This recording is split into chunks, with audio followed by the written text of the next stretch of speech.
Hi friends, where is my train యాప్లో train live location, train timings మరి ఏ train app ఆడుకుని లాగుతుంది అనేది చాలా ఈజీగా తెలుసుకోవచ్చు. Wear is my train app అనేది మన ప్లే స్టోర్లో అవైలబుల్ ఉంటుంది. ప్లే స్టోర్లో వేర్ ఇస్ మై ట్రైన్ అని సెర్చ్ చేస్తే యాప్ అనేది వస్తుంది. ఇన్స్టాల్ చేయండి. ఇన్స్టాల్ అయ్యాక ఓపెన్ చేయండి. లొకేషన్ ఎలో చేయండి. మరి నోటిఫికేషన్ కూడా ఎలో చేయండి. మీ మొబైల్లో లొకేషన్ అందు ఆఫ్ ఉంటే టర్న్ ఆన్ మీద క్లిక్ చేయండి. ఇక్కడ లాంగ్వేజ్ అని సెలెక్ట్ చేయండి. చూడండి, నేను తెలుగు లాంగ్వేజ్ అని సెలెక్ట్ చేశాను. యాప్ లాంగ్వేజ్ అని చేంజ్ అవుతుంది. అంతే, స్టేషన్ నేమ్, ట్రైన్ నేమ్స్ మొత్తము అనమాట తెలుగులోనే వస్తుంది.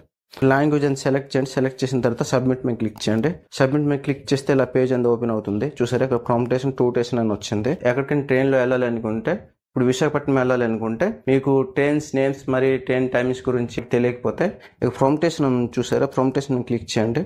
క్లిక్ చేసి మీరు ఏ స్టేషన్లో అయితే ఉన్నారో ఆ స్టేషన్ నేమ్ని ఎంటర్ చేయండి. టూ స్టేషన్ మీద క్లిక్ చేసి మీరు ఏ స్టేషన్కి అయితే వెళ్ళాలనుకుంటున్నారో ఆ స్టేషన్ నేమ్ని ఎంటర్ చేయండి. ఎంటర్ ఫైన్ ట్రైన్స్ మీద క్లిక్ చేయండి. క్లిక్ చేస్తే ఇక్కడ చూసారా, బరంపూర్ నుంచి విశాఖపట్నం వెళ్ళి ప్రతి ట్రైన్ అనేది మనకి ఇక్కడ చూపిస్తుంది. ఇక్కడ చూసారా, ట్రైన్ నెంబర్ అనేది బ్లూ కలర్లో ఉంది. చూసారా, ఈ ట్రైన్స్ మాత్రమే వెళ్తాయి. ట్రైన్ నెంబర్స్ అనేవి గ్రే కలర్లో ఉంది కదా, ఈ ట్రైన్స్ అనేవి వెళ్ళవు. ఇవి అనమాట వీక్లీ ట్రైన్స్ అనమాట. వారంకి ఒకసారి అనమాట ఈ ట్రైన్స్ అనేవి వెళ్తుంటాయి. ఏవైనా ట్రైన్స్ అనేవి లేట్ ఉంటే ఇక్కడ కింద అనమాట ఇలా చూపిస్తుంది. చూసారా, living Berhampur 10:33 AM platform 2 Visakha express అనేది సెలెక్ట్ చేశాను. ట్రైన్ ప్రెజెంట్ లొకేషన్ అనేది ఓపెన్ అవుతుంది. ప్రెజెంట్ అయితే ఇది పలుగు కూడా ఉంది. పైకి స్క్రోల్ చేయండి. పైకి స్క్రోల్ చేస్తే ఇక్కడ చూసారా, బరంపూర్ వస్తుంది. 10:59 వస్తుంది. మరి 2వ నెంబర్ ప్లాట్ఫామ్కి వస్తుంది. ఇక్కడ ప్లాట్ఫామ్ కూడా మెన్షన్ అయినది. ఈ ట్రైన్ అనేది విశాఖపట్నం ఎంత టైంకి వెళ్తుంది అది కూడా మనం చెక్ చేయొచ్చు. పైకి స్క్రోల్ చేస్తే 4:21 ట్రైన్ అనేది విశాఖపట్నం వెళ్తుంది. 1వ నెంబర్ ప్లాట్ఫామ్ కి వెళ్తుంది. నెక్స్ట్ ఉంది కోచ్ మీద క్లిక్ చేయండి. ఇక్కడ ఏంటంటే మన కోచ్ అనేది ప్రతి నెంబర్ అని చెక్ చేయొచ్చు. చూసారా, ఫస్ట్ లో ఉంది, లాస్ట్ లో ఉంది, మీకు ఒక ఐడియా అనేది అయిపోతుంది. చూసారా, A1, A2, A3, A4 ఇలాగనమాట సీరియల్ అనేది ఉంటుంది. జనరల్ లో టికెట్ అనేది బుక్ చేసిన తర్వాత చూసారా, ఫస్ట్ లో ఉంది జనరల్ కోచ్ అనేది ఒకటే ఉంది. కానీ ఈ ట్రైన్ లో లాస్ట్ లో అయితే 3 జనరల్ కోచ్లు ఉన్నాయి.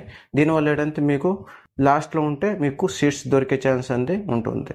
కొన్ని స్టేషన్లు ఏంటంటే ట్రైన్ వచ్చే ముందు కూడా సైడ్లో అన్నమాట డిస్ప్లే అవుతుంది. అంటే ప్రతి కోచ్ నెంబర్ అనేది డిస్ప్లే అవుతుంది. మీరు అక్కడికి వెళ్ళి వెయిట్ చేసిన అవుతుంది. నెక్స్ట్ బ్యాక్ చేసినట్టయితే ఇక ట్రైన్ నెంబర్, ట్రైన్ నేమ్ కూడా మనం సెర్చ్ చేసుకోవచ్చు. ట్రైన్ నేమ్ అనేది సెర్చ్ చేస్తుంది. చూడండి, ప్రశాంత్ ఎక్స్ప్రెస్ అని సెర్చ్ చేస్తాను. ఇక ట్రైన్ అనేది మనం సెలెక్ట్ చేయాలి. ట్రైన్ది ప్రజెంట్ లొకేషన్ మరి టైమింగ్, మన స్టేషన్కి ఎంత టైంకి వస్తుంది అన్ని మనం తెలుసుకోవచ్చు. నెక్స్ట్ ఇలాగే సేమ్ డైరెక్ట్ నంబర్ కూడా మనం సెర్చ్ చేసినా వస్తుంది. నెక్స్ట్ ఉంది స్టేషన్ డిపార్చర్ బోర్డ్. ఏదైనా స్టేషన్ నేమ్ అనేది ఎంటర్ చేస్తే ఆ స్టేషన్కి వచ్చిపోయి ప్రతి ట్రైన్ గురించి మీరు తెలుసుకోవచ్చు. ఇక్కడ చూసారా, ప్రతి ట్రైన్ అనేది చూపిస్తుంది. అంటే ప్రజెంట్ టైం నుంచి ఏవే ట్రైన్స్ అయితే వస్తున్నాయో అవి ప్రతి ట్రైన్ అనేది చూపిస్తుంది. ఆ ట్రైన్ గురించి తెలుసుకోవాలనుకుంటే ట్యాప్ చేయండి. ట్యాప్ చేస్తే ఇక్కడ ఆ train live location, train timings మీరు తెలుసుకోవచ్చు. వీడియో మీకు యూస్ఫుల్ అయితే లైక్ చేయండి, మీ ఫ్రెండ్స్ షేర్ చేయండి, మర్చిపోకుండా ఛానల్ సబ్స్క్రైబ్ చేయండి ఫ్రెండ్స్.